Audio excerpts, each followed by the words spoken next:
안녕하십니까? 어떻게 지내셨는지요? 셋째 날입니다. 지난번 강의에서 유와 무에 대하여 잠깐 이야기하였습니다. 오늘도 이어서 유와 무에 대하여 좀 더 상세하게 이야기 나누도록 하겠습니다. 자, 그럼 먼저 달마와 해가에 대한 이야기부터 시작을 해볼까 합니다. 하루는 해가가 달마를 찾아와서 이렇게 말하였습니다. 스승님, 저의 마음이 늘 불안하여 견딜 수가 없으니 제발 도와주십시오 라고 청하였습니다. 이에 달마가 이렇게 말을 했습니다. 그래, 그렇다면 내 기꺼이 그것을 고쳐줄 테니 어디 그 불안한 마음을 가져오너라. 그 순간 해가는 실체가 없는 마음에 매여 괴로워했던 자신의 어리석음을 깨닫고 크게 한 소식을 듣게 되었다고 전해지는 고사가 있습니다. 여기서 달마와 해가에 대해서 잠시 소개를 하면, 달마는 중국 육조 시대의 인도의 승려로 불교 선종의 창시자로 불리워집니다. 원이름은 보디다르마이며 한자로는 보리달마라 옮기고 약칭으로 달마라고 불리워집니다. 선종은 참선을 통하여 자신의 깨달음으로 성불함을 목적으로 하는 불교의 한 종파입니다. 달마는 인도의 전통 무술인 칼라리 파야트를 중국으로 가져와서 중국 권법의 시조가 되었다는 설이 있으나 이를 뒷받침할 만한 구체적인 자료는 없는 것으로 알려져 있습니다.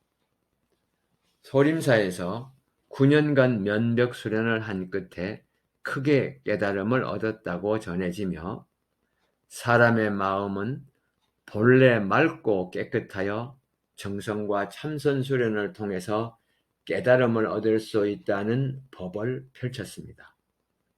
말하자면 이전의 경전 중심의 교종 불교에서 좌선 중심의 선종 불교를 주창한 것입니다. 우리나라에는 신라 중엽에 전해져 현 구산선문에 이르고 있습니다. 또한 항설에 의하면 달마가 소림사 면벽 수행 중 온갖 야생 짐승들의 위협적인 동작들을 관찰하면서 규칙적인 행동 동작을 통하여 무공을 완성하였다는 설도 있습니다.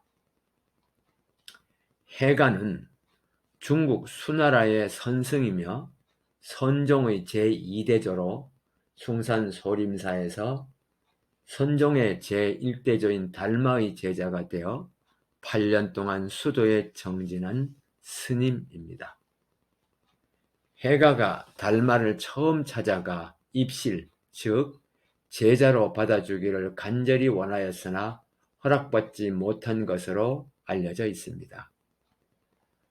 하여 해가는 무릎이 빠질 만큼 쌓인 눈 속에 서서 밤을 새워 자신을 제자로 받아줄 것을 청하였으나 허락을 받지 못하였습니다. 해가는 자신의 팔을 잘라내는 결기로 자신의 참된 마음을 보였습니다.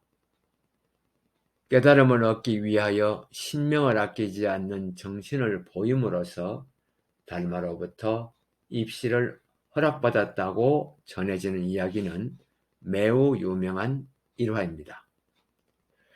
자, 다시 본론으로 돌아가서 또 다른 예를 들어보겠습니다.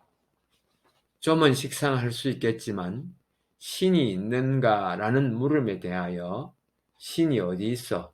없어 라고 한다면 이 또한 절대무, 즉 비존재가 되어 어떠한 현상이나 작용이 일어나지 않고 또한 없어야 하므로 더 이상의 논할 필요도 이유도 없어지게 됩니다.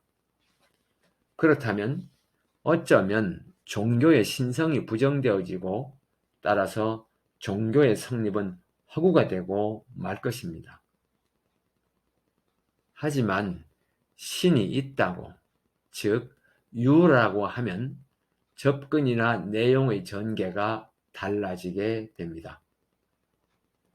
결론적으로 모양이 있음으로써 인식이 가능하고 확인될 수 있는 형으로의 존재와 모양이 없음으로 해서 확인이 분명치 않으나 인식이 가능한 상의 존재로 구별하게 됩니다. 따라서 모양이 없는 무형도 존재하는 하나의 방법 또는 형태가 되는 것입니다. 하여 통상적으로 무라고 하는 것은 절대적인 무가 아닌 모양은 없지만 분명하게 있다고 믿어지는 무형의 존재를 의미하는 것으로 이해함이 마땅하다 할 것입니다. 불교의 경전인 반야심경에 색불이공, 공불이색, 색즉시공, 공즉시색이라는 기절이 있습니다. 앞서 2강에서 유와 무에 대하여 예시하였듯이 색은 형을 의미하는 것이고 공은 상을 의미하는 것입니다. 그러나 색과 공이 다르지 않다는 것으로, 즉 색과 공이 일체 하나임을 일컬어 유의 근원이 무에 있음을 설파하고 있습니다. 다시 말하여 공에서 색이 비롯되었으므로 색의 본질은 공이라는 의미입니다. 따라서 우리가 마주치고 경험하며 살아가는 이 현실들이, 즉 물질계, 이 색계가 진유, 즉 정말 존재하는 것이 아닌 환유, 환상의 유임을 일깨움이고, 이 환유에서 일어나는 모든 번뇌와 망상을 벗어나 초월할 것을 뜻하는 가르침이기도 합니다. 여기서 환유작용이란 실제로는 없지만 마치 있는 것처럼 작용하여 삼라만상 모든 것이 있는 것처럼 보이는 것을 의미합니다. 자, 그러면 이 존재라는 유는 어떻게 비롯되어졌는가라는 가장 근원적인 원인에 접근하여 지속적인 의문을 갖게 되는데, 이 의문에 대하여 두 가지로 대답할 수 있을 것입니다. 유는 유에서 비롯되었다. 아니면은 유는 유에서 비롯되지 않았다라는 대답일 것입니다. 먼저 모든 유는 유에서 비롯되지 않았다라고 하면 이는 역으로 모든 유는 무에서 비롯되었다라는 뜻이 될 수밖에 없습니다. 만약 이 가설에 동의한다면 어떻게 무에서 유가 생겨날 수 있을까? 그렇다면 모든 유를 생겨나게 한 그 무는 어떻게 그 존재가 성립될 수 있을까 하는 어려운 의문으로 실로 이해하기 어렵고 힘들게 느껴질 것입니다. 다음으로 모든 유가 어떠한 유에서 비롯되었다고 가정해 보기로 하지요. 그럼 현재의 유를 발생시킨 최초의 유는 무엇이며 어떻게 비롯되었을까? 그 최초의 유를 어떻게 받아들여야 하는지 실로 난감해지게 될 것입니다. 그리고 그 최초의 유를 밝히고 이해하기 위하여 끝도 없는 깊은 의문으로 고민하게 될 것입니다. 이 의문과 고민을 극복하기 위한 방법은 아무런 이유나 원인이 없이 스스로 존재하는, 즉 자존체로 받아들일 수밖에 없는 이론의 상식과 한계에 부딪히게 될 것입니다. 존재의 모든 유를 발생시킨 최초의 원인을 유에서 찾아 쫓아가다 보면 유는 계속 유를 찾아 거듭거듭 거슬러 올라가야만 합니다. 결국은 원인되는 그 최초의 유를 찾아 끝도 없이 무한히 계속되거나 아니면 어떤 한계나 경계에 이르러 그 특정의 유를 그 시작의 원인, 최초의 원인으로 인정할 수밖에 없는 경우에 이르게 되고 있습니다. 이 지경에서 최초의 원인, 최초의 유를 무엇이라고 특정해야 마땅할까요? 모든 유의 존재의 원인이나 의미를 분명하고 정확하게 알고 확언할 수는 없으나 존재하는 모든 유는 나름 존재하게 된 저마다의 원인이 있을 것이라는 생각입니다. 만약 어떤 존재가 그 어느 아득한 시간 전에 아무런 원인이 없이 존재하였다라고 하는 주장이 있다면 이를 얼마나 타당하게 받아들여야 할지 혼란스럽고 난감하기도 할 것입니다. 이쯤에서 두 가지로 방향을 바라볼 수 있을 것입니다. 그중 하나는 기독교적 신앙에 비추어 절대적인 신, 하나님의 개념으로 받아들이고 지적인 탐구심이나 일체의 이론과 다른 가설을 배제하고 무조건적으로 믿는 것이 하나이고, 다른 한 가지 방향은 풀리지 않는 의문에 대하여 신념을 가지고 지속적으로 탐구해 나가면서 이론적으로 접근을 시도하는 것입니다. 요한계시록에 자존체로서의 유일신에 대한 언급이 있는데 한번 살펴보도록 하겠습니다. 거룩하다 거룩하다 전능하신 주 하느님이시여, 그는 전에도 계셨고 지금도 계시고 장차도 오실 분이로다. 요한계시록 4장 8절의 내용입니다. 계시록은 나는 알파요 오메가요 처음과 나중이며 시작과 끝이다. 요한계시록 22장 13절의 내용입니다. 이 구절대로라면 하느님의 존재는 어떤 원인도 없이 스스로 존재하였고 그 존재의 섭리대로 만물이 창조되었으며 모든 존재의 최초의 제1원인이 되는 것입니다. 이처럼 원인 없이 존재하는 유에 대하여 논리적 사고로 이해한다는 것은 과학이 아무리 발전한다 하여도 그 답을 결코 제시할 수 없습니다.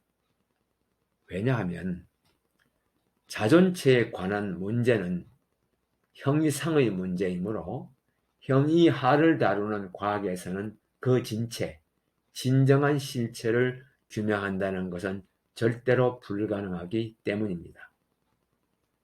그렇다면 이러한 결론에 대해서 무조건 믿거나 의심하거나 두 가지로 나누어지게 됩니다. 유가 유에서 비롯되었다는 가설적 결론에 대하여 맹종하게 되면 더 이상의 접근이 용납되지 않고 한 걸음도 나아가지 못하고 멈추어 버리게 되고 멈추어야만 합니다. 그러나 끝없이 탐구하는 관점에서는 모든 유가 무에서 비롯되었다 라는 이론은 주로 불교 철학이나 동양 철학이 관점이 되고 있습니다. 노자의 도덕경에 천하 만물은 유에서 나오고 무에서 나온다 라는 기절이 있습니다. 이 기절은 만물, 즉 존재하는 것들, 유는 상호 생극의 작용을 통하여 이루어지는 것이지만 최초에 있는 유는 무에서 비롯되어 생성된 것임을 나타내고 있는 것입니다. 존재의 제1의 원인이 유가 아닌 무의 속성을 띠고 있음을 말하고, 존재하는 모든 것은 나름의 원인이 있다라는 관점에서 본다면 특히 유형의 존재는 그 나름의 목적을 갖고 있는 것처럼 돼서 모든 유가 유에서 비롯되었다라고 하게 되면 최초의 유는 어떠한 목적을 가지고 있음과 같다는 논리가 되고 맙니다. 즉 우주 만물이 필요나 목적에 의해서 만들어진 피조물의 개념이 되는 것과 같은 이치입니다. 따라서 모든 유는 어떤 필요나 목적에 의해서가 아니라 그냥 무에서 어떠한 작용으로 만들어진다는 것이 타당하며 설득력이 있을 거라 생각합니다. 자, 사람이란 어떠한 존재일까요? 살아서 활동하는 우리는 먼저 결론적으로 말하면 유형과 무형의 혼합체, 결국 유입니다. 육체활동과 정신활동을 구분하여 육체활동은 유형이고 정신활동은 무형으로 볼 수 있습니다. 모든 유형의 존재는 목적성과 한계성을 가지게 됩니다. 사람의 육체활동, 소화, 호흡, 혈액순환 통하여 필요한 에너지를 얻게 되고 육체활동으로 얻어지는 에너지의 일부는 지속적인 육체활동을 위하여 소모되고 또 일부는 정신활동에 필요한 에너지로 충당되어집니다. 그러나 나이가 들어가면서 육체가 노쇠하고 병들거나 하여 육체활동이 충분하지 못하여 얻어지는 에너지의 양이 줄어들게 되면 몸도 점점 쇠약해지고 정신마저 흐릿해지게 되며 결국은 육체활동이 정지하게 되고, 육체활동이 정지하게 되면 육체는 그 목적을 다하고 소멸되어 결국은 무로 돌아가게 되어 육체인 유형과 정신인 무형이 분리되어지는 곧 죽음이 아닐런지요. 성경에 이런 구절이 있습니다. 너는 흙이니 흙으로 돌아가라. 마땅한 예인지는 잘 모르겠지만 결국 유형에 해당하는 육체 활동은 유형의 육체를 유지시키기 위하여 존재하기도 하겠지만 무형의 정신 혹은 정신활동을 존속시키기 위한 목적이기도 한 것입니다. 하여 존재하는 모든 유는 무에서 비롯되었다 할 것이고 모든 유는 결국 환유라 할 것이며 모든 유는 언젠가 무로 돌아가게 되지만 무는 그냥 무 상태일 뿐인 것입니다. 오늘 유무론에 대해서는 이만하기로 하고 다음 시간에 또 새롭게 강의를 진행하도록 하겠습니다. 고맙습니다. 셋째 날 도현 송기영입니다.